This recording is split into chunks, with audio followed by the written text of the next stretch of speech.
आप accept करें, आप religious बिहाव से या कल्चरल बिहाव से, मैं नहीं कह रही कि आप मुझे एक्सेप्ट करें, बट गलत ना करें। लानतें देना या कुछ भी बोलना, बहुत क्या बोलते हैं, बहुत इतने गंदे अल्फाज बोलना कि दिल में दुख होता है कि भाई ना दिल का काम।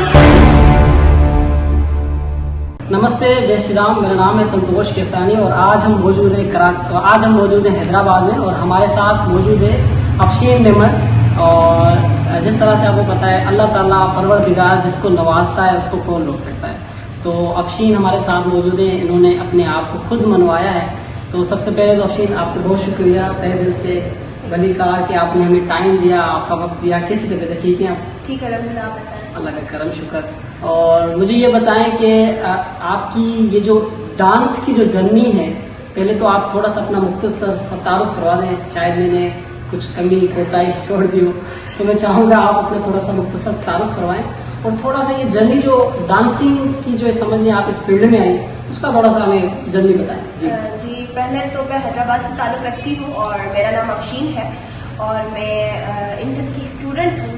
और जो आपने बोला कि डांस के अंदर जो मेरी फील्ड के अंदर आना हुआ या जो जर्नी है मेरी, वो 2022 से शुरू हुई। हैदराबाद के अंदर एक इवेंट हुआ जिसमें यूथ के लिए टैलेंट टाइप कुछ था। अच्छा। उसमें मैंने डांस परफॉर्म की 2022 में। तो उससे मेरी जर्नी स्टार्ट हुई और तब मैं बहुत छोटी, बहुत तो नहीं बोलूँगी, मैं थोड़ी बहुत छोटी थी। और मेरे दिमाग में ये नहीं था कि मैं एज अ प्रोफेशन इस चीज़ को लेके जाऊँगी या समथिंग। बस एक शौक में था, मैंने कर ली। तो वहाँ से फिर दूसरी जगह से ऑफर आने लगी। फिर लाहौती मेलों में मैंने परफॉर्म किया। XLF होता है हैदराबाद के अंदर हर साल, वहाँ भी किया। सूफी मेलों के अंदर भी किया। फिर ऐसे वो सारी चीज़ें बन गई और मैं जैसे जैसे परफॉर्मेंसेस देती जा रही थी तो लोगों के सामने आती जा रही थी। और मेरी ट्रेनिंग नहीं है इस फील्ड के अंदर, मैं शौक में करती हूँ। और हैदराबाद के अंदर हमारे पास कोई ना ऐसी स्कूलिंग है, ना कोई ट्रेनिंग हाउसेज है जहाँ से मैं ट्रेनिंग। बाकी मैं वैसे आर्टिस्ट घराने से ताल्लुक़ रखती हूँ। अच्छा। मेरे फादर पीछे मैं अगर मैं डांस से पहले की बात करूँ, डांस तो मैंने 2022 से शुरू किया। उससे पहले मैं थिएटर आर्टिस्ट थी। मैं थिएटर आर्टिस्ट थी, मैं अदाकार हूँ और थी भी हूँ भी। और 7 साल की उम्र से मैंने वो शुरू किया। अगर मैं बोलती हूँ कि लोग मुझे as a dancer, Afsheen dancer जानते हैं या संभारा का लोग बोलते हैं मुझे, उसकी जो बैकग्राउंड है वो थिएटर है। क्योंकि मेरी थिएटर्स के अंदर ट्रेनिंग हुई है लाहौर से, कराची से, डिफरेंट ग्रुप से, अजोका या मैक्सिमा के मालिका ग्रुप है, वहाँ से मेरी थिएटर ट्रेनिंग हुई है। और मैंने डिफरेंट एरियाज में मैंने परफॉर्म भी किया है। सो थिएटर के बाद मैं डांस के आई और मैं कहती हूँ कि अगर मैं अभी अच्छी तो नहीं, इतनी खास तो नहीं करती मैं, पर जितनी कर पाती हूँ वो थिएटर की वजह से कर पाती हूँ डांस। जबरदस्त। आपने जैसे बताया कि अच्छी लाजमी है, जिनको अभी तक डांस की ABC नहीं आती उनके लिए तो आप माशाल्लाह बहुत अच्छी कर रही हैं। और उसके साथ आपने बताया कि थिएटर, क्योंकि थिएटर प्लस डांसिंग तो आपको एक एडिशन मिल गया, वो एक आपकी अलग ही पहचान थी। उसके साथ आपने जो आपका जो पैशन था उसको समझने आपने और निखारा और उसको पॉलिश की और उसको यानी कि अच्छी तरीके से दिखाया। तो किसी ने कहा कि जब हम काम दिल से करते हैं और अपना पूरा जज्बा लगाते हैं, अपनी पूरी 100% देते हैं, तो अल्लाह ताला भी हमें साथ देता है, परवरदिगार भी हमें साथ देता है।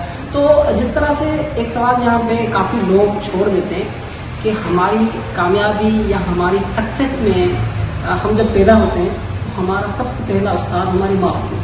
ठीक है, तो मैं जानना चाहूँगा जिस तरह से आपकी कम्युनिटी या हमारी कम्युनिटी में कुछ ऐसे है कि उनको एजुकेशन फील्ड में जाने नहीं दिया जाता है, तो आपका क्या माहौल था फैमिली में, आपकी मम्मी, आपके पेरेंट्स, और किस तरह से उन्होंने आपको सपोर्ट किया या क्या एक यानी कभी कभी ऐसा कुछ सवाल क्वेश्चन मार्क में लगे कि आप एज ए फीमेल होकर डांसिंग कर रही है, कभी ऐसे मन में? जी, तो ये बहुत सारे लोगों ने भी कहा। और बेसिकली जैसे मैंने बताया कि मैं थिएटर करती थी और उसकी वजह ये है कि मेरे फादर का थिएटर के अंदर पैशन है। सही।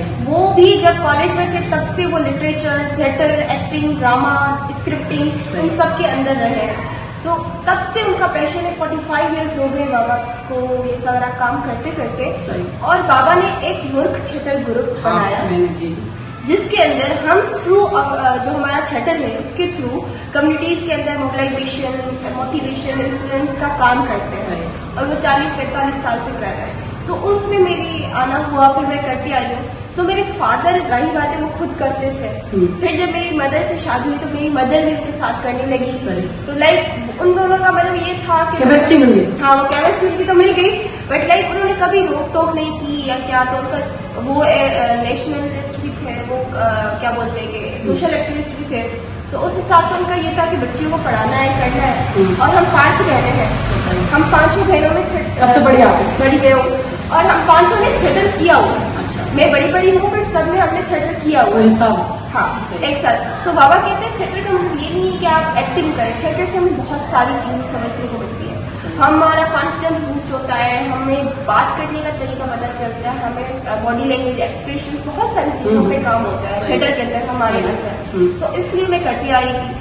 सो पेरेंट्स का मेरा शुरू से ही सपोर्ट रहा है, और स्टडीज भी मैं साथ करती हूँ, मैं अपना पैशन भी फॉलो कर रही हूँ। और जब मैं डांस के अंदर आई तो बहुत सारे लोगों ने बहुत बातें की कि अभी तो जो मेरी एक वीडियो वायरल हुई थी, यहाँ हैदराबाद के अंदर इवेंट हुआ था आपदा पटेल का, वहाँ मैंने हल्का सा ऐसे इंजॉय करते करते डांस किया, वो वीडियो वायरल हुई। तो इतनी तो लानतें आई, पॉजिटिविटी भी आई, अच्छा, नेगेटिविटी भी साथ आई। तो जो पॉजिटिव थे उनका शुक्रिया, जो मैंने पॉजिटिव लिया, सपोर्ट किया, प्यार किया, उनका शुक्रिया। बट नेगेटिव वालों का बताने का मकसद ये, उन्होंने मेरे माँ बाप को बहुत बोला। अच्छा, लाइक गुस्सा आता है कभी ये आपको नेगेटिव कमेंट करते हैं? शुरू में आता था, मुक्के मारने का दिल करता है। शुरू में आता था, शुरू में मैं बोलती थी, क्योंकि लाइक एज ए ह्यूमन, देखो आप गलत काम कर लेते कि हम किसी की पर्सनल लाइफ पे आप जाके कमेंट करते हो, अच्छा नहीं आप किसी के कैरेक्टर पे बात कर रहे हो, आप किसी की पर्सनैलिटी पे बात कर रहे हो, आपको नहीं पता वो बंदा कैसा है। तो आप सिर्फ उसके पैशन को देख के, वो मुझे डांस कर रही है या वो एक्टिंग कर रही है, वो या सिंगर है या वो सोशल एक्टिविस्ट है, सिर्फ हम उनके पैशन को या वो जो काम कर रहे होते हैं उनको देख के हम अगले बंदे को जज कर रहे हैं। आप नहीं जानते उसकी पर्सनैलिटी को, आप नहीं जानते उसके किस तरह से इस स्टेज पे आई है, किस तरह से आपको बनाया, कितनी डिफिकल्टीज को फेस करके इस स्टेज और हमारे जो सराउंडिंग में लोग हैं वो ये अच्छे से जानते थे ये लड़की कैसी है। सही। तो आप जो गलत बातें करते हैं ये तो गलत है ना। सही। इनको क्या, ये छोटा सा मैसेज में आप क्या कहना चाहेंगे?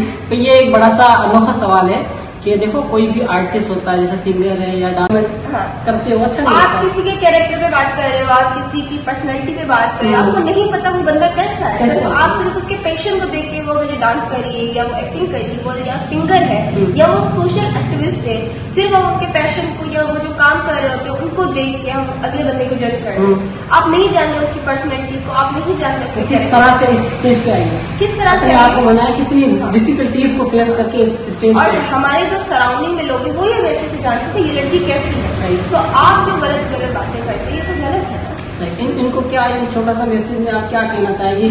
तो ये एक बड़ा सा अनोखा सवाल है कि देखो कोई भी आर्टिस्ट होता है, जैसे सिंगर है या डांसर है, थिएटर आर्टिस्ट, कोई भी आर्टिस्ट है, तो वो अपना फन या वो अपनी पर्सनल लाइफ, जब आप जिस तरह से एक पहले सिंधी में माशूक सर भी बहुत वायरल हुआ, देखो वो अपना काम कर रहा है, आप उनको गालियां दे रहे हैं, तो इससे क्या जाहिर होता है? आप अगर जिस तरह से आप कमेंट फेस करती है, तो उनके लिए अगर आपके सामने वो आया, उसको किस तरह से आप फेस करेंगे, क्या कहना चाहेंगे? मैं तो बस ये कहूंगी कि भाई देखिए, हर किसी का अपनी लाइफ है, और मैं मानती हूँ, मैं ये नहीं कह रही कि जो चीज मैं कह रही हूँ उसको आप एक्सेप्ट करें और आप मेरी वाहवाही करें, मैं ये नहीं चाहती। बट द थिंग इज कि आप वाहवाही नहीं कर रहे तो गलत ही ना, आप पॉजिटिविटी नहीं बोलना चाह रहे कुछ अल्फाज, क्योंकि हमारी सोसाइटी के अंदर आर्ट के खिलाफ, परफॉर्मिंग आर्ट्स के खिलाफ वो नेगेटिविटी इंजेक्ट की गई है, हमारे रूट्स में पड़ी है, सो हम उसको निकाल नहीं सकते, बहुत मुश्किल है निकालना। बट मैं ये नहीं कह रही कि आप एक्सेप्ट करें, आप रिलीजियस बिहाफ से या कल्चरल बिहाफ से, मैं नहीं कह रही कि आप मुझे एक्सेप्ट करें, बट गलत ना करें, लानतें देना या कुछ भी बोलना, बहुत क्या बोलते हैं, बहुत इतने गंदे अल्फाज बोलना कि दिल में दुख होता है कि भाई मैं इतना गंदा काम कर रही हूँ, मैं क्या इतना ही कुछ गलत कह रही हूँ, वही। सो मतलब कहने का मतलब ये है कि पॉजिटिव रहें और किसी को गलत, क्योंकि आप कमेंट कर रहे हैं तो गलत कर रहे हैं, तो वो जो गलत कमेंट है वो भी ना करें, और आप कमेंट करने की जरूरत ही नहीं है। अगर ये आपको नेगेटिव समझ में नहीं आ रहा, हाँ समझ में नहीं आ रहा, तो आप वो चले जाए, तो ऐसे कर ले। बस मैं यही कहूंगी कि पॉजिटिव रहें और किसी आर्टिस्ट को, किसी बंदे को गलत ना बोले, आपको नहीं पता उसकी क्या जर्नी रही है। सही, बिल्कुल। मैं इस सवाल को और इस जो टॉपिक है, बड़ा ये हाईलाइट वाला टॉपिक है, क्योंकि कभी भी कोई भी आर्टिस्ट या कोई भी किस्म का आर्टिस्ट जब वो आता है, उसको काफ़ी चीज़ें फेस करनी पड़ती है। तो अफशीन का टू द पॉइंट 100% मैं एग्री करता हूँ कि आप कम से कम उसको अप्रिशिएट नहीं कर सकते, तो आपके एक कमेंट से उसके दिल पे या उसकी फैमिली, उसका पूरा रूट मैप चेंज हो सकता है। जैसे अच्छा, आपने मुझे ये बताया कि आपको कब पता चला या आपको कब शनाख्त हुआ कि यू आर डांसर? मैंने जैसे बोला कि मैं परफॉर्मिंग आर्ट्स के अंदर तो थी, और आपको मजे की बात बताऊं कि मैं पहले थिएटर आर्टिस्ट थी। मैं थिएटर तो करती थी और करती हूँ।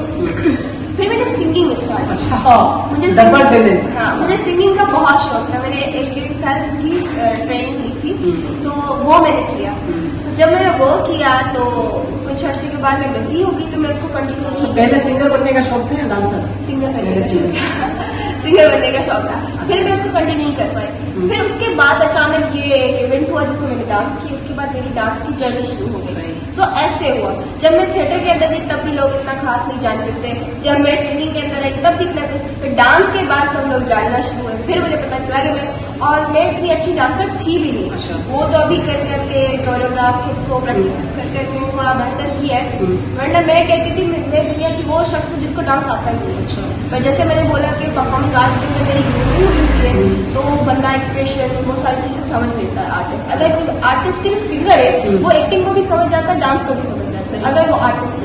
तो ऐसे मुझे समझ थी चीजों की। फिर बस 3-4 सवाल यहाँ पे ऐड हो गए। सबसे पहले आपने ये कहा कि मैं सिंगर भी सही, पहले सिंगिंग बनने की कोशिश की तो आप सिंगर नहीं बन पाई, यानी कि आपने कंटिन्यू नहीं किया प्रॉपर। तो आपको क्या लगता है कि जैसे डांसिंग में आपने काम किया और डांसिंग में आपने एक मकाम पा लिया, तो उसका क्या रीजन था, यानी क्या उसमें वो प्रिंसिपल्स थे जो आपने सिंगिंग में नहीं बताया? सिंगिंग में मैंने असल में किसी इवेंट में परफॉर्म नहीं किया था। मैंने 1-2 इवेंट में ही परफॉर्म किया था और लोगों को पता ही नहीं था, जैसे आपको भी नहीं पता था मेरे सिंगिंग। तो ऐसे हुआ था। पर डांस के अंदर ये हुआ कि जब मैंने पहली डांस की, बहुत वायरल हो गई। बोलते हैं फ्रेंड कोई या लक बोल रहे, वो वीडियो वायरल हो गई। फिर ऐसे मुझे काम होता था डांस करना हैदराबाद के अंदर। ऐसे करते करते जो वो मेरा जो पोर्टफोलियो। अच्छा, डांस आप कर रही है, ये तो प्रैक्टिकल हो गया, लेकिन इसके बारे में पहले कुछ पढ़ा या कुछ जाना, या डांस को अगर हम किस तरह से डिफाइन करें या डेफिनेशन आपको क्या है? कोई डांस की या प्यार की कोई पर्टिकुलर डेफिनेशन नहीं है, लेकिन आप क्या कहेंगे, अफशीन क्या कहती है डांस के बारे में या प्यार के बारे में? मैं डांस के बारे में तो यही कहूँगी, मेरे लिए हर परफॉर्मिंग आर्ट्स का शोभा मेरे लिए इबादत होता है। और क्योंकि मैं हिस्ट्री जानती हूँ, मुझे आर्ट की हिस्ट्री पता है, मुझे पता है कैसे स्टार्टअप हुआ सारी चीज़ों का। मेरी जब मुझसे लोग पूछते हैं ना, तो बेटा क्या स्टूडेंट हो, फलाना केमिस्ट्री से फिजिक्स से सवाल करती, ये बताओ ये बताओ। मैंने कहा सुनो, मैं आर्टिस्ट भी हूँ। मैं इंटर के साथ साथ आर्टिस्ट भी हूँ, और मैंने जैसे बोला इससे मेरा ताल्लुक था, तो मुझे आर्ट के बारे में नॉलेज है, हिस्ट्री की, ये सारी चीजें। तो मैं कहती थी, जब मैं उनको बताने लगती थी, देवर लाइक अरे हमें तो ये चीजें नहीं पता। तो मैंने कहा देखो, तुम्हें नहीं पता, मुझे पता है। सो हर किसी का अपना अपना होता है ना। तो मुझे हिस्ट्री पता है आर्ट्स की, परफॉर्मिंग आर्ट्स की, आर्ट के हर शोबे की। तो वैसे डांस की पता थी। बट जैसे आपने कहा डेफिनेशन क्या है डांस की, मेरे लिए मैं कहूँगी वो एक्सप्रेशन है बॉडी का। और सिर्फ एक्सप्रेशन नहीं है, जब एक बंदा सिर्फ ऑडियंस देखती है कि बंदा डांस कर रहा है, सो वो भी सुकून, वो बोलते हैं ना, उसको देखना वो सुकून आता है। सो द थिंग इज कि हम भले जितना भी गलत बोले इस चीज को, बट जब शादियाँ होती है, खुशी होती है, तो सब डांस करते हैं। बाबा बुल्ले शाह ने भी रब नच के बनाया। हमारे जो सिंध के कलर तलाश के बाद वो भी डांस करते हैं। और हमारे अनड़ फकीर वो सिंगर तो थे, बट बहुत लोगों को ये नहीं पता कि वो अच्छे डांसर थे। सो हमारी हिस्ट्री के अंदर बहुत सारे ऐसे लोग हैं। सो लाइक डांस एक एक्सप्रेशन है बॉडी का, और सिर्फ बॉडी का नहीं, मैं कहूँगी रूह का एक्सप्रेशन है, जो हम थ्रू बॉडी एक्सप्रेस करते हैं। और मैं दुख में हूँ, गम में हूँ, मुझे तो अपनी जिंदगी के अंदर जो भी चीजें आती हैं, मतलब अप्स डाउन आते रहते हैं, उससे मूव ऑन करने के लिए डांस का बहुत साथ दिया। मैं जब भी कोई दुख होता है, कोई डिप्रेशन होता है, डांस करती हूँ, गाना चला के थोड़ा वो। मैं शेख हयास को सुनती है सिंधी के हिसाब से। इंटरनेशनल अगर देखा जाए तो मैं इंटरनेशनल वैसे इंग्लिश कम, बट मैं उर्दू मिर्जा गालिब को और जो नेलिया अच्छा उनको सुनती हूँ। और तो कुछ अशार अगर आपको कुछ याद हो तो शायद अशार याद तो मेरे को एक सिंधी है, वो ही बता देती हूँ। जी। वो मेरी कल भी एक प्रोटेस्ट में थी, तो मैंने वहाँ की थी। तो वो बेसिकली वो एक आपके वो उसके है यानी कि रिवोल्यूशनर। हाँ, रिवोल्यूशनर है। सही। तो वो करना चाहती हूँ मैं।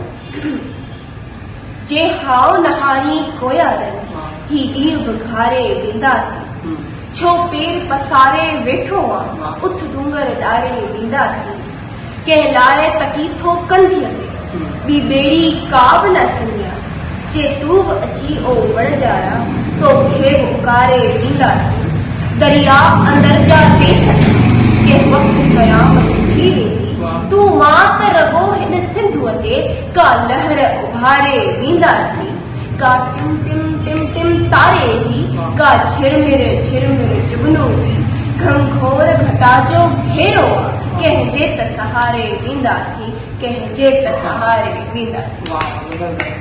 त इहो शेख हयाज़ या लिटरेचर पढ़ण जो शुरूआत में शौक़ हो? शौक़ माना इन सेंस में मां लिटरेचर पढ़ियो इन सेंस में जे माना सोशल उथण वेहण आहे बाबा पढ़ंदा रहंदा आहिनि लिटरेचर ज़रूरी भी है ज़रूरी भी आहे लिटरेचर मां चवंदी आहियां जीअं मुंहिंजो त आर्टिस्ट आहे त आर्टिस्ट पोइट्री भी पढ़े आर्टिस्ट डांस भी करे आर्टिस्ट ॻाए आर्टिस्ट अदाकारी भी करे ज़रूरी आहे सब कुछ। अच्छा फिर मां 5 साल पहिरीं तव्हां सां मुलाक़ात कई अॼु तव्हां मां पुछा कई तव्हां चयो मूंखे यादि न आहे सच में अॼु ताईं यादि प्लस वरी मां हिकु ॿी शइ ॻाल्हि कयां थो त उन टाइम तव्हां हिन मक़ाम ते कोन आहियो अॼु हिन मक़ाम ते आहियो पंहिंजे पाण खे फील छा पियो कयो काफ़ी माण्हू त मोस्टली हर को पंहिंजे अकाउंट्स ते तव्हांजी वीडियोस लॻाए थो माने अंदरि में छा फीलिंग्स अचनि थियूं?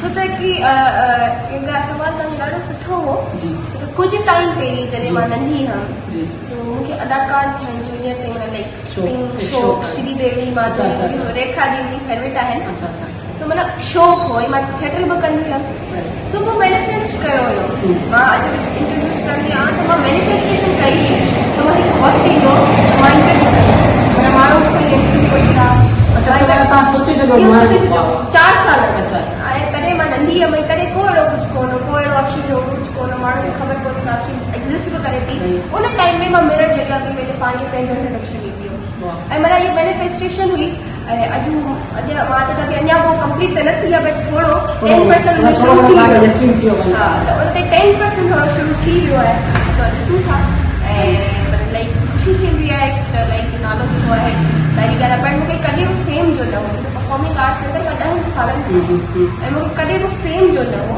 ऐं हिकिड़ो शौक़ु हो हिकिड़ो ख़ुशी हुई ऐं इहे शइ करणु ख़ुशी थींदी हुई तॾहिं मां कयो पिए ऐं हीअं कयूं पिया सही ज़िंदगी हिकु अलॻि ई माना ज़िंदगी हर इंसान लाइ अलॻि अलॻि आहे सक्सेस जी डेफिनेशन हर इंसान लाइ अलॻि अलॻि ठीकु आहे तव्हांजे लाइ छा आहे सक्सेस मां चवंदमि त ज़रूरी न आहे त जे तव्हां मुंहिंजे लाइ ख़ासि तौर ते सक्सेस जो मतिलबु इहो आहे त तव्हां ज़िंदगी में जंहिं बि मंज़िल ते आहियो तव्हां ख़ुशी सां उहा शइ कयो पिया भले तव्हां वटि थोरो आहे ईअं ज़रूरी न तव्हां नेट क्रूज़र तव्हां वटि करोड़े बिल्डिंग्स हुजनि तव्हां पैसा हुजनि बट सक्सेसनेस उहा आहे जॾहिं तव्हां रूहानी ख़ुशि हुजो जेको शइ तव्हां कयो पिया तव्हांखे सेल्फ हैप्पीनेस हुजे पंहिंजे पाण मां पोइ सेल्फ डाउट न हुजे तव्हां हिकिड़ी उन मंज़िल ते हुजो जिते तव्हां पंहिंजे पाण लाइ कुझु कयो सो लाइक इहा सक्सेस मुंहिंजी न अच्छा बचपन हर इंसान जो इंटरेस्टिंग रहंदो आहे माशाल्लाह तव्हांजो बि रहियो आहे सो बचपन जो कोई अहिड़ो को वाक़ियो ॿुधाइणु चाहियो जंहिंमें तव्हां माना पंहिंजे पाण खे फुल बचपन अंदरि विञाए छॾियो हुजे मां असल में बचपन मुंहिंजो ई गुज़रियो आहे कोई बाबा खां या मम्मा खां मार खाधी हुजे का न मां वॾी हुयमि त लाडली हुयमि फादर घटि खाधा आहिनि खाधा आहिनि खाईंदो मां जे साम्हूं वरी केतिरा बि पाण वॾा थी वञूं मां जे साम्हूं मां त ईअं टई पुठी न पर लाइक बचपन ईअं जो मां जीअं ॿुधायो त 7 years खां मूं स्टार्ट कयो ऐं उन सां गॾु 7 सालनि खां बि मूं घर जी रिस्पॉन्सिबिलिटी सां ईअं बि आहे हा ईअं बि आहे त नंढियूं जेके 4 भेणियूं आहिनि उन्हनि खे निपाइण में उन्हनि खे पालण में मुंहिंजो हथु रहियो आहे घर जी रिस्पॉन्सिबिलिटीज़ में मुंहिंजो हथु रहियो आहे त माना इलाही अर्ली टाइम में मुंहिंजो बचपन जेको मेच्योर थियो त हींअर जेको केरु मिलंदो आहे चवंदा आहिनि यूनिवर्सिटी कहिड़े डिपार्टमेंट में अब हिन 17 साल एॾी वॾी न आहियां मां यूनिवर्सिटी में आहियां हा यूनिवर्सिटी में आहियां सो लाइक हिकिड़ो जल्दी मेच्योर थी वियुमि पर बचपन मुंहिंजो सही हो बचपन मुंहिंजो घणनि साल गुज़रियो आहे पंहिंजे दोस्तनि सां गुज़रियो आहे पंहिंजे पाड़े में घर वारनि सां गुज़रियो आहे ऐं हर ॾींहुं यादगारी आहे मुंहिंजे लाइ मूंखे हिकिड़ो ॾींहुं यादि आहे त मुंहिंजी ज़बरदस्ती टिंड कई वई उहो मूंखे यादि आहे त मुंहिंजी अम्मी मूंखे चयो तुंहिंजी मां ख़िदमत कंदमि तुंहिंजे मथे रहंदमि टिंड करां टिंड कराई पर कुझु कोन कयो अम्मी मूंखे लाइक उहो दुख आहे सही इहा साॻी ॻाल्हि जॾहिं मुंहिंजो वार ईंदो मां भॼी वेंदो मां मुंहिंजा माण्हू खे हथ ई कोन कयो चाहे सभिनी खां दिलि मां भॼी वेंदो पर ज़िंदगी ॾाढी ख़ूबसूरत आहे हिकिड़ी ॻाल्हि हुजे यकदमि तव्हांखे बूस्ट मिलियो तव्हां हिन जॻह ते पुॼी विया आहियो हाणे तव्हां छा अॻियां ड्रीम्स आहिनि हाणे माना तव्हां कहिड़े लेवल ते पुॼणु चाहियो था या तव्हांजो हिकिड़ो माना माइंड सेट हूंदो त मां इन आर्टिस्ट सां गॾु या पंहिंजे पाण खे हाणे हिन स्टेज ते आहियां हिन स्टेज ते पुॼाइणु चाहियां थी हिन आर्टिस्ट सां त छो त हर कंहिंजो पंहिंजी मुक़ाम आहे असां हुनजो मुक़ाम नथा पहुची सघूं पर पंहिंजो मुक़ाम क्रिएट करे सघूं था ऐं जॾहिं मूं चयो त मां पहिरीं पंहिंजो कुझु मैनिफेस्टेशन करे छॾियूं हुयूं मां चवंदी आहियां त अफशीन सिर्फ़ु सिंध में न अफशीन सिंध खे दुनियावी लेवल ते रिप्रेज़ेंट करे ऐं दुनियावी लेवल ते अफशीन खे माण्हू सुञाणे वर्ल्ड वाइड सो उहो आहे उहो मंज़िल में पढ़िया आहे ॾिसंदासीं ऐं बाक़ी स्टडीज़ मुंहिंजो हलनि पियो हुन सां गॾु गॾु मूंखे डांस जी सिखिया कोन्हे मूं वटि मां चाहियां पई तव्हां डांस जी सिखिया वठां फर्दर प्रॉपर सां रसूल पाक जो बि कॉल आहे त तव्हांखे सिखण लाइ चीन वञणु खपे त वञणु खपे त तव्हां स्टिल पाकिस्तान में आहियो त तव्हां कहिड़े कंट्रीज़ वधीक तव्हांखे कहिड़ो कंट्रीज़ पसंदि आयो हुते तव्हां वञणु चाहियो था ऐं सिखणु चाहियो था कंहिं सां गॾु कमु करणु चाहियो था जॾहिं के पुछनि त ड्रीम कंट्री कहिड़ा केरु चवंदो यूरोप ॿिया न ॿुधंदनि टर्की यूरोप मूंखे लॻे तव्हां इंडिया में बिल्कुलु सही चयो मां सभिनी इहे चवंदी मुंहिंजो इंडिया फेवरेट आहे छो त उते जे मां नंढी हूंदी खां आर्टिस्ट जेके मां ॾिसां रेखा खे ऐं राज कपूर खे कपूर फैमिली जेका सॼी उन्हनि खे माधुरी खे श्रीदेवी खे काजोल खे जूही चावला खे मतिलबु लाइक नंढो वञणु चाहियो था ऐं सिखणु चाहियो था कंहिं सां गॾु कमु करणु चाहियो था जॾहिं के पुछनि त ड्रीम कंट्री कहिड़ा केरु चवंदो यूरोप ॿिया न ॿुधंदनि टर्की यूरोप मूंखे लॻे तव्हां इंडिया में बिल्कुलु सही चयो मां सभिनी इहे चवंदी मुंहिंजो इंडिया फेवरेट आहे छो त उते जे मां नंढी हूंदी खां आर्टिस्ट जेके मां ॾिसां रेखा खे ऐं राज कपूर खे कपूर फैमिली जेका सॼी उन्हनि खे माधुरी खे श्रीदेवी खे काजोल खे जूही चावला खे मतिलबु लाइक नंढे हूंदे खां माण्हुनि खे ॾाढो ॾिठो आहे लाइक मुंहिंजो शुरू खां हुते जा आर्टिस्ट जेके आहिनि मां चवंदा पाकिस्तान लाइ कनि था पर लाइक उते आर्टिस्ट में मूंखे ईअं लॻंदो आहे मतिलबु इबादत करे कमु माना उहो पंहिंजे कम खे इबादत इरफान खान आहिनि या वॾा वॾा ॿिया नाला आहिनि सो मतिलबु लाइक खूब अमेज़िंग आहे हुनजो हर कमु अहिड़ो ज़बरदस्त हूंदो आहे मतिलबु लाइक नंढे हूंदे खां मुंहिंजा ॾाढा उहो कोन ॻाल्हाइनि त मुंहिंजो हूंदो आहे हुननि सां मिलां हुननि सां कमु कयां हुननि खां सिखां लाइक इंडिया में ॾाढो फ़र्क़ु आहे ज़िंदगी में जीअं तव्हां पहिरियों ॿुधाया लाड़ा चढ़ाईंदा रहंदा त हिन ई वक़्त में कॾहिं कॾहिं तव्हां पंहिंजे पाण खां डिसअपॉइंटमेंट थिया आहियो त मूंखे हीअ शयूं करणियूं आहिनि कॾहिं कॾहिं पंहिंजे पाण जा ज़िंदगी में कॾहिं कॾहिं माण्हू खे नफ़रत थी वेंदी आहे हा उहो थींदी आहे बट हिकिड़ो अञा ताईं ख़ासि अहिड़ो चीज़ आयो कोन्हे बट मां कोशिशि कंदी आहियां घणो त लाइक जेका शइ मूंखे पसंदि आहे मां ज़िंदगी में परस्यू कयां ऐं जंहिं स्टेज ते मां माना जंहिं स्टेज ते हूंदी आहियां मां चाहींदी आहियां त मां जेका शइ करणु चाहियां थी मूंखे रिग्रेट न रहिजी वञे करे यादि न कयो अञा ताईं ज़िंदगी पई आहे बट मौत ते भरोसो त आहे कोन पर पोइ ज़िंदगी पई आहे ख़्वाब वॾा आहिनि ऐं हर ॾींहुं जेतिरो पुॼंदो आहे पंहिंजे लाइ ॿियनि लाइ करे कंटिन्यू कंदी आहियां अच्छा हिकिड़ी शइ मां ॿी नोट कई त जॾहिं मां तव्हां सां मिलियो त सिधी ॻाल्हि आहे माण्हू वक़्त सां गॾु शयूं सिखंदो रहंदो आहे ऐं हाणे तव्हां में इम्प्रूवमेंट ॾाढी आई आहे तव्हां जेको आहे शयुनि खे ॾाढो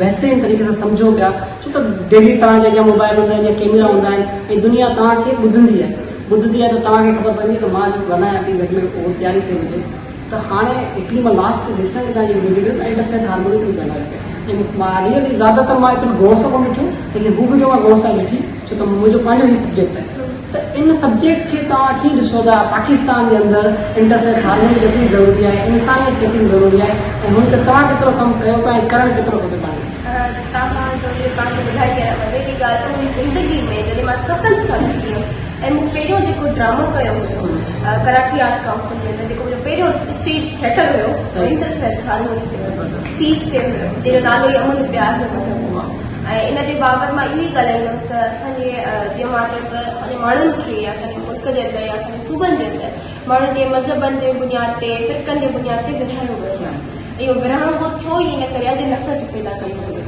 ऐं इहो ई मां चवंदमि त नफ़रतूं न रखिजनि भले अॻिलो कहिड़े मज़हब सां तालुक़ु रखे थो कहिड़े फ़िरके सां तालुक़ु रखे थो असांखे हर कंहिंखे रिस्पेक्ट ॾियणु असां इहो नथा चऊं त तव्हां अची असांजे मज़हब खे अपनायो न असां नथो चाहियूं त तव्हां रिस्पेक्ट हुजे भले कहिड़े मज़हब मां तालुक़ु रखे थो कहिड़े फ़िरके मां तालुक़ु रखे थो फ़िरकनि जे बुनियाद ते या मज़हब जे बुनियाद ते कंहिंखे नफ़रत करणु कंहिं मारणु कुटणु जंहिंसां अहिड़ी रखणु नफ़रत जो चवणु त हिन सां गॾु विहणो कोन्हे हिन सां गॾु खाइणो कोन्हे हिन सां गॾु ॻाल्हाइणो कोन्हे या कंहिं मज़हब ते बहसबाज़ी करणु या पंहिंजे मज़हब ते बहसबाज़ी करणु ॾिसो हर कंहिं वटि पंहिंजी जीअं मां आहियां मुस्लिम ठीकु आहे आई बिलीव मूंखे प्राउड आहे त मुस्लिम बट जीअं इस्लाम खे या क़ुर खे जेका मूं स्टडी कई आहे जे नज़रिए सां मां ॾिसां थी उहो हर माण्हू न ॾिसे, हर माण्हू जो पंहिंजो नज़रियो क़ुरान पंहिंजी नज़र हर कंहिं पंहिंजी नज़र आहे।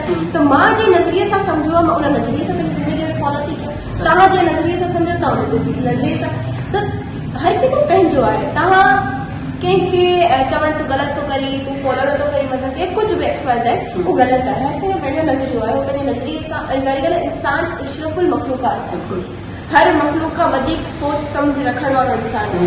सो असांखे ख़बर आहे त छा सही आहे छा ग़लति आहे, असांखे सम्झणु खपे त छा ग़लति आहे। कंहिंजी रिस्पेक्ट करणु, कंहिं मज़हब जे बुनियादनि ते असां जेको नफ़रतूं विझी छॾियूं आहिनि ॿारनि जे ज़हननि में, दिमाग़नि में, दिलनि में, उहो ग़लति आहे। ऐं लाइक मां नंढे हूंदे खां ई असां जेको सोशल रहिया आहियूं त मज़े जी ॻाल्हि में वालिद साहब या हिंदू जेकी कम्यूनिटी आहे उहो वधीक फ्रेंड रहिया आहिनि। सो असां उन्हनि जी छा चइबो आहे, मां मंदर में पई आहियां, मां चर्चिस में पई आहियां, मां जॻहनि ते वई आहियां। उन सां गॾो गॾु असां हिंदू जो ख़ुशियुनि में सेलिब्रेट कया, हा दिवाली होली ही मुते तनक़ीदूं थींदियूं आहिनि, मुस्लमान थी होली थी करे, दिवाली थी मल्हाए, त बाबा इहो त मज़हब में दिवाली होली त पोइ आयो सनातन धर्म में, पर इन खां पहिरियां इहो कल्चर जो हिसो हो, एशिया खंड जे कल्चर जो हिसो हो। मज़हब चेंज थो, हा उहो ई त बसि इहो ई आहे त असांखे सोच तब्दील करणु खपे। इंटरफॉर्म हार्मोनी ऐं जेका पंहिंजी पीस ते आहे कमु थियणु खपे। सिंध जो नालो या सिंध खे मञियो ई न अंदाज़ सां वेंदो हुयो, हिते पीस जी अमन जी धरती आहे, पीस जी धरती हुई, हिते इक्वलिटी जी धरती हुई, हिते रिस्पेक्ट हुई कंहिंजी, हर कंहिंजे मज़हब सां तालुक़ रखंदड़ जी, उहो वापसि अचणु घुरिजे। ऐं असांखे इहो मज़हबनि जी बुनियाद ते जेके सिर्फ़ु मज़हब न, अगरि उहो हिंदू आहे मुस्लमान नफ़रत न आहे थी, हाणे शियो सिंधी पंहिंजे हिक ॿिए सां नफ़रत हुजे वेठो आहे, उहो ख़तमु कयो वञे।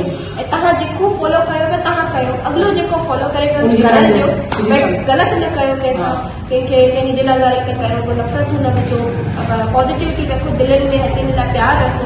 ऐं हर मज़हब जे जीअं सनातन धर्म जा जेके भॻवान आया उन्हनि सभिनी असां वटि नबी आया या जेके बि तव्हां सभिनी जेके ॿुधनि में आया, उहे सभु सिर्फ़ु ॻाल्हि हिकिड़ी था कनि अमन प्यार मोहबत जी, उनखे फॉलो कजे त वधीक बहितर आहे। ऐं ॿिए मज़हब जे बुनियाद ते क़त्ल आम करणु या इलाही शयूं थियनि पियूं, उहो सभु ग़लति। ज़बरदस्त मैसेज आहे आपकी जो त इंसानियत ही सभु कुझु आहे, इंसानियत ही पहिरियों धर्म आहे, सभ खां पहिरीं असां इंसान आहियूं ऐं अलाह साईं जी कुदरत आहे उनखे असांखे एक्सेप्ट करणु खपे। सो फाइनली पाण चूंडारी ॻाल्हि कंदासीं, ज़िंदगी ॾाढी ख़ूबसूरत आहे ऐं हिकिड़ो वायरल फुटबॉल आहे, फुटबॉल में जेकॾहिं हवा ख़तमु थी वेंदी त पोइ हुनखे किक कोन हूंदो, छो त ईगो ई ख़तमु थी वेंदो। त इंसान बि जनम जो नालो मौत आहे, जेको माण्हू हिते आयो हुते मौत थींदो। ऐं असां में एतिरो ईगो हूंदो आहे, असां माना ईगो जा वॾा शिकार थी वेंदा आहियूं ऐं माना हमेशह विड़नि में इंता पसंदि असांजे दिलनि में कटर, त असां में न्याज़ निवृत जाम घटि आहे। तो अवां उन ते बि कमु कयो पिया ऐं मूंखे बि ॾाढी ख़ुशी थिए तव्हां हिन ते ॻाल्हायो त इंटरफेथ हार्मोनी असांजो मेन सब्जेक्ट आहे, असांजो मेन सब्जेक्ट आहे त इहो हिकिड़ो हिसो ऐं पार्ट आहे। म्यूज़िक थी वियो, शाइरी थी वई, सिंगिंग थी। तव्हांखे ॿुधाए के मज़े जी ॻाल्हि त मुंहिंजी ज़िंदगी में जॾहिं मां 7 साल थी हुयमि ऐं मूं पहिरियों जेको ड्रामो कयो हुयो कराची आर्ट्स काउंसिल जे अंदरि, जेको मुंहिंजो पहिरियों स्टेज थिएटर हुयो इंटरफेथ हार्मोनी ते पीस ते हुयो, जंहिंजो नालो ई अमन प्यार जो मज़हब हुओ। ऐं इन जे बाबति मां इहो ई ॻाल्हाईंदमि त असांजे जीअं मां चयो त असांजे माण्हुनि खे या असांजे मुल्क जे अंदरि या असांजे सूबनि जे अंदरि माण्हुनि खे मज़हबनि जे बुनियाद ते, फ़िरक़नि जे बुनियाद ते विरहाइणो वियो आहे। इहो विरहण उहो थियो ई इन करे आहे जे नफ़रत पैदा कयूं हुयूं। ऐं इहो ई मां चवंदमि त नफ़रतूं न रखिजनि, भले अॻिलो कहिड़े मज़हब सां तालुक़ रखे थो, कहिड़े फ़िरक़े सां तालुक़ रखे थो, असांखे हर कंहिंखे रिस्पेक्ट ॾियणु।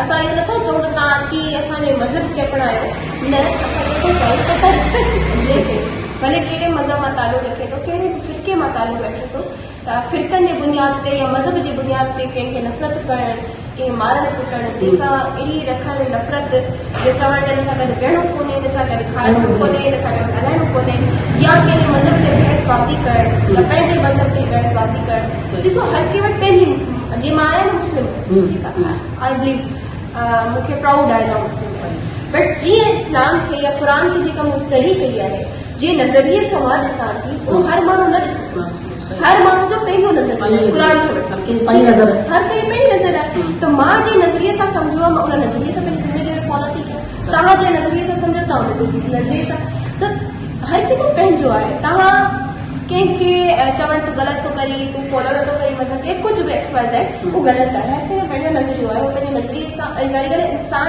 अशरफुल मखलूक़ात आहे। हर मखलूक खां वधीक सोच सम्झ रखण वारो इंसान आहे।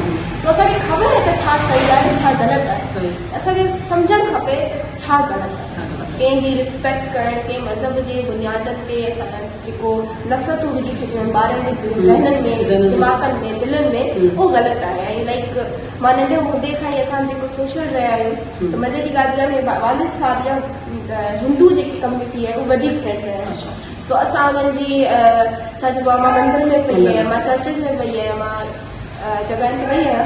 उन सां गॾोगॾु असां हिंदुनि जूं ख़ुशियुनि में सेलिब्रेट कया। हा, दिवाली, होली, ही वो मुते तनक़ीद थींदियूं आहिनि। मुसलमान थी होली थी करे, दिवाली थी मल्हाए, त बाबा इहो त मज़हब में दिवाली होली त पोइ आयो सनातन धर्म में, पर इन खां पहिरियां इहो कल्चर जो हिसो हो, एशिया खंड जे कल्चर जो हिसो हो। मज़हब चेंज हो। हाँ उही त बसि इहो ई आहे त असांजी सोच तब्दील करणु खपे। इंटरफात हार्मोनी ऐं जेका पंहिंजी पीस ते आहे कमु थियणु खपे। सिंध जो नालो या सिंध खे मञियो ई न वेंदा सां वेंदो हुयो। हिते पीस जी अमन जी धरती आहे, पीस जी धरती हुई, हिते इक्वालिटी जी धरती हुई, हिते रिस्पेक्ट हुई कंहिंजी, हर कंहिंजी मज़हब सां तालुक़ रखंदड़ जी, उहो वापसि अचणु घुरिजे। ऐं असांखे इहो मज़हबनि जी बुनियाद ते जेके सिर्फ़ु मज़हब न, अगरि उहो हिंदू आहे मुस्लमान नफ़रत न आहे थी, हाणे शियो सिंधी पंहिंजे हिक ॿिए सां नफ़रत वेझो वेठो आहे, त उहो ख़तमु कयो वञे। ऐं तव्हां जेको फॉलो कयो पिया तव्हां कयो, अॻिलो जेको फॉलो करे पियो करणु ॾियो, बट ग़लति न कयो कंहिंसां, कंहिंखे कंहिंजी दिल आज़ारी न कयो, को नफ़रतूं न विझो, पॉज़िटिविटी रखो, दिलनि में हथनि लाइ प्यारु रखो। ऐं हर मज़हब जे जीअं सनातन धर्म जा जेके भॻवान आया उन्हनि सभिनी असां वटि नबी आया या जेके बि तव्हां सभिनी जेके ॿुधनि में आया, उहे सभु सिर्फ़ु ॻाल्हि हिकिड़ी था थियनि, अमन प्यार मोहबत जी, उनखे फॉलो कजे त वधीक बहितर आहे। ऐं ॿिए मज़हब जे बुनियाद ते क़त्ल आम करणु या इलाही शयूं थियनि पियूं, उहो सभु ग़लति। ज़बरदस्त मैसेज आहे अफ़ीन जो त इंसानियत ही सभु कुझु आहे, इंसानियत ही पहिरीं धर्म आहे। सभ खां पहिरीं असां इंसान आहियूं ऐं अल्लाह साईं जी कुदरत आहे, उनखे असांखे एक्सेप्ट करणु खपे। सो फाइनली पाण चवंदा आहियूं ॻाल्हि अफ़ीन ज़िंदगी ॾाढी ख़ूबसूरत आहे। ऐं हिकिड़ो वायरल फुटबॉल आहे, फुटबॉल में जेकॾहिं हवा ख़तमु थी वेंदी त पोइ उनखे किक कोन हूंदो, छो त इहो ई ख़तमु थी वेंदो। त इंसान बि जनम जो नालो मौत आहे, जेको माण्हू हुते आयो हुते मौत थींदो। ऐं असां त एतिरो ईगो हूंदो आहे, असां माना ईगो जा वॾा शिकार थी वेंदा आहियूं। ऐं माना हमेशह विड़नि में इंता पसंदि, असांजे दिलनि में कटर, त असांजो न्याज़ निवत जाम घटि आहे। तो अवां उन ते बि कमु कयो पिया। ऐं मूंखे बि ॾाढी ख़ुशी थिए तव्हां हिन ते ॻाल्हायो था। इंटरफेथ हार्मोनी असांजो मेन सब्जेक्ट आहे, इंसानियत मेन सब्जेक्ट आहे, त इहो हिकिड़ो हिसो ऐं पार्ट आहे। म्यूज़िक थी वियो, शाइरी थी वई, सिंगिंग थी वई। असां थिएटर जे थ्रू वधीक कमु कयो ई पीस ते, इंटरफेथ हार्मोनी थी आहे। असां इन ते कमु कयो आहे, असां हेल्थ ते कमु कयो आहे, असां सोशल पॉलिटिकल डिफरेंट इशूज़ ते कमु कयो आहे, त जंहिंमें असां थ्रू थिएटर मोबिलाइज़ेशन अवेयरनेस ॾींदा हुआसीं।